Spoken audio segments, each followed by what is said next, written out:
TGI Friday, and my website is addictionrecoverylab.com. And just a quick bit about me before I release the following audio recording lesson. I entered my journey in addiction recovery in 2003.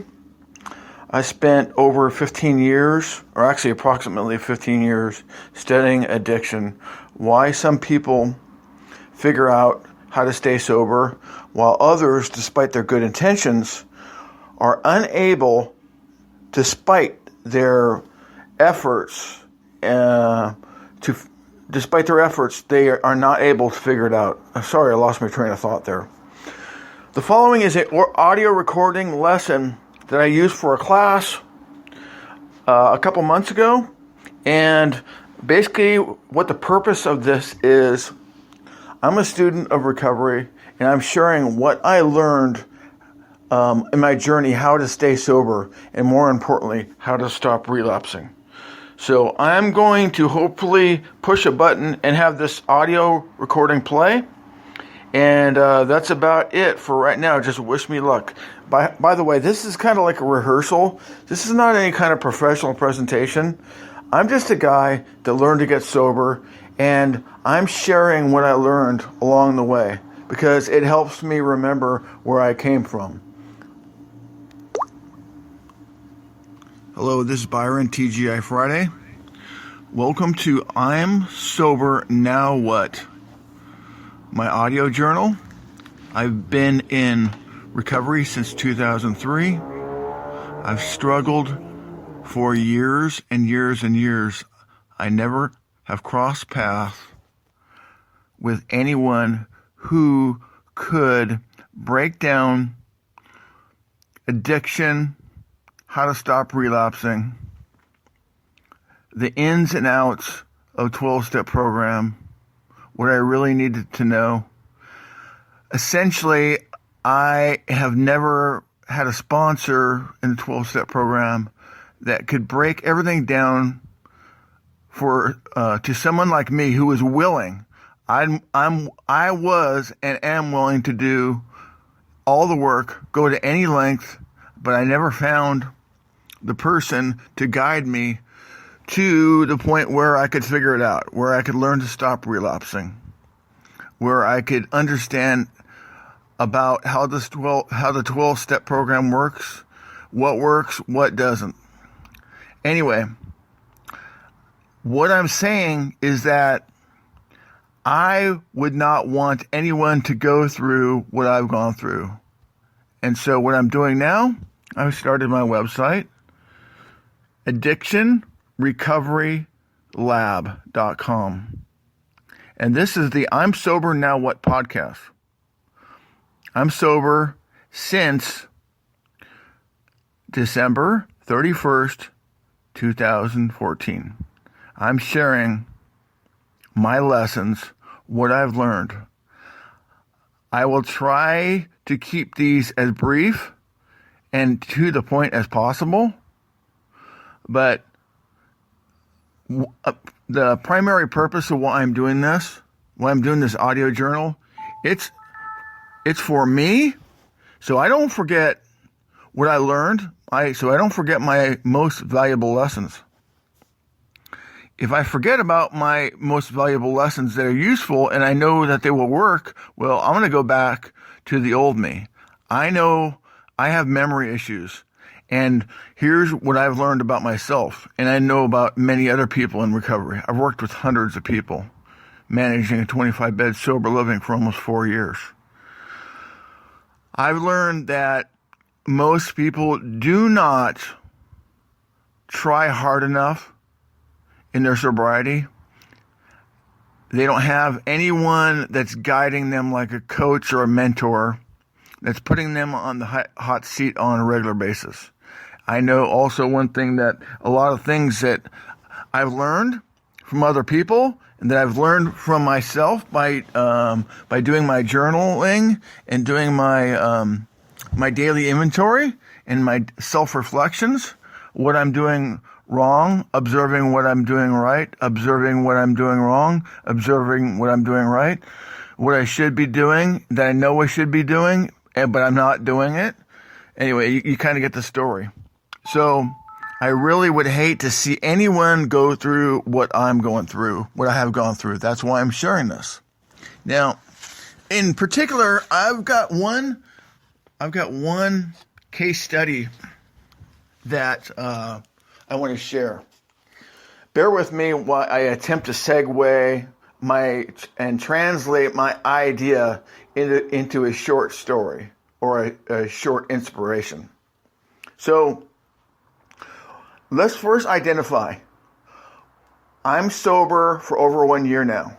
So what led me to the point now where I have figured out, how to get sober?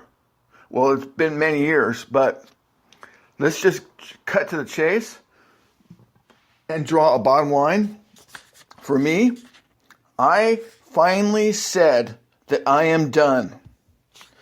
I uttered the words, I am done. And what does I am done means? Well, let's put it this way. When you're addicted, when you're an addict or an alcoholic, when you're struggling with trying to stay sober, here's what the individual is going through. Is they constantly are living with the obsession to use their drug of choice. And it's an everyday battle. And here's what's enabled me to finally come to the point where I've made the public proclamation, and I've also made the acknowledgement in my heart that when I am living with the obsession on a daily basis. I call that I've got the monkey on my back.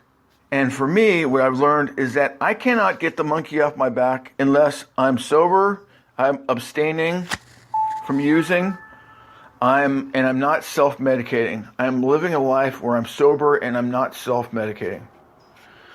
So anyway, what I wanted to do, sorry I got distracted there, is I have an individual that I'm following. She has a live blog, it's actually a Facebook page, where she writes and she shares her journey about her struggles with her meth addiction and her addiction overall. And what's the word I'm searching for? Chronologically, that's not the word I'm searching for.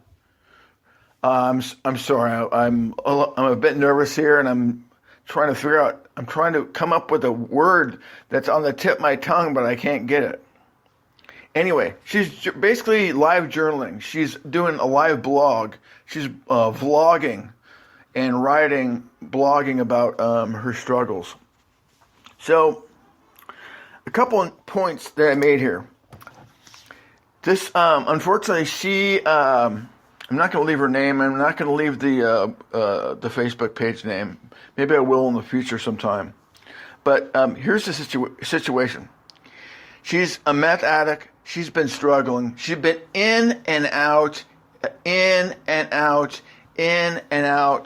of treatment, which is also known as rehabilitation, and many times through detox. So, and I've actually spoken to her on the phone. I reached out to her a couple times and she said, you're never going to figure this out unless you ask for help. Unless you're willing to ask for help, then your sobriety and you actually entering the first stage of rehabilitating your life is recovery.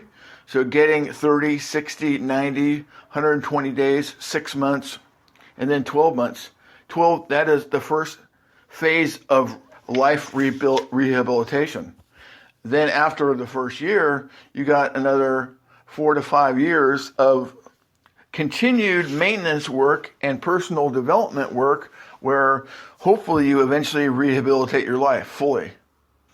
And here's what I've identified with her is that unfortunately she has very good intentions and she really wants to figure it out, but not only will she not ask for help, but she continues to leave treatment, leave detox, and never utter the words, never say the words, never yell out the words, I am done. And when an addict or an alcoholic says those words, that usually means they're at their bottom and they are done.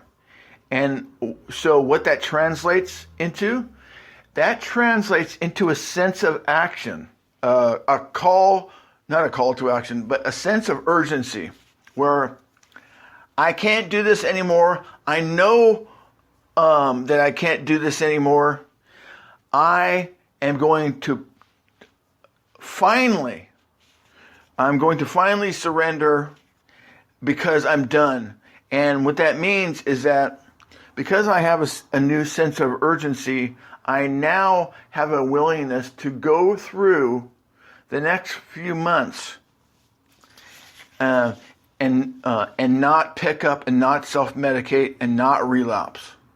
In other words, you have a fortitude, you have a willingness to persevere and not give up, not use, and not self-medicate because you know in your heart that you've reached the point where you are done.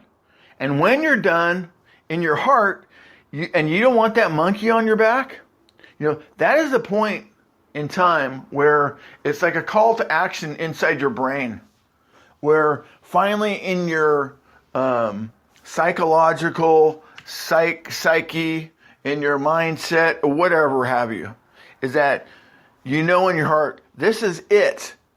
It's now or never. And when you reach the point to where you're able to say that you're done, that's a proclamation. That's an acknowledgement that this is the time. There's no maybes. This is the time where it's do or die.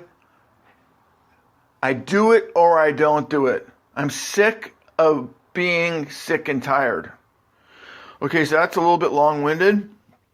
But see, what I really want to acknowledge and why I'm documenting this is I work coaching, mentoring, and helping addicts and alcoholics in recovery. And I'm constantly trying to put together the list of the top 10, top 20, top 30 things that I've learned over the years that make a difference. Things that, these types of things that I'm discussing right now are the things that make a difference, that are the things that will make a difference. So I've got a couple notes here. Let me see if I can, I didn't rehearse this. Let me see if I can get this. So it's a case study, okay? Here's maybe a couple observations about this individual. She's struggling. She's a hard learner. And unfortunately, she might be one of those people that may not get it. That's kind of a negative thing to say, but let me tell you. Some people just don't get it. You can give them the answer. It's like leading the horse to water. You can lead the horse to water, but you can't make the horse drink the water. Let me see what we got here. I'm trying to read through these notes real quick. I will no longer, and I already said that. I'm almost done. Bear with me. The odds are against her. I really do hate to be negative, but here's what blah, blah, blah. Here's what I'm going to tell you. Is that until the addict or the alcoholic gets to the point to where they throw their hands up, okay, and yell out, or say, I am